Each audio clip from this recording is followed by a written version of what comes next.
Mais pourquoi est-ce que ça change pour la RDC?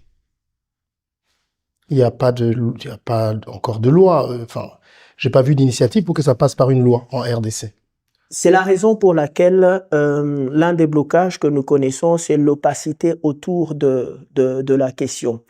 Mais les Congolais qui veulent avoir des informations, ils iront sur Google, ils trouveront les informations sur les sites officiels américains. Ça nécessite l'intervention du Parlement. Le Parlement congolais devrait être inclus dans ces discussions. Pourquoi? Il y a des investissements importants que les Américains voudraient effectuer dans un secteur donné. Et ces investissements, pour les Américains, avant de les faire, nous avons besoin d'une certaine garantie, une certaine assurance sur le plan juridique, mais également sur le plan sécuritaire. Qu'est-ce qui donnerait aux sociétés militaires américaines le droit d'œuvrer sur la terre congolaise? Il faut que ça passe absolument par le Parlement.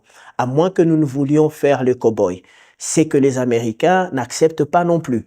Ils voudraient assez que les discussions qui se passent et les investissements qu'ils vont apporter soient sécurisés. Parce que s'il n'y a aucune loi qui autorise cela, le président qui est là n'est pas éternel, mais les entreprises que les Américains amènent, ils veulent que ces entreprises puissent rester le plus longtemps possible. Celui qui viendra après pourra démonter cela et ce sera une perte. Donc, il est question de mettre ensemble toutes les personnes, les structures qui sont censées intervenir dans ces discussions pour que nous arrivions à réussir.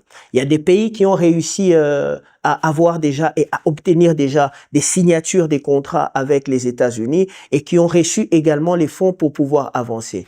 Nous sommes en retard, mais il est vraiment temps que nous puissions nous rattraper.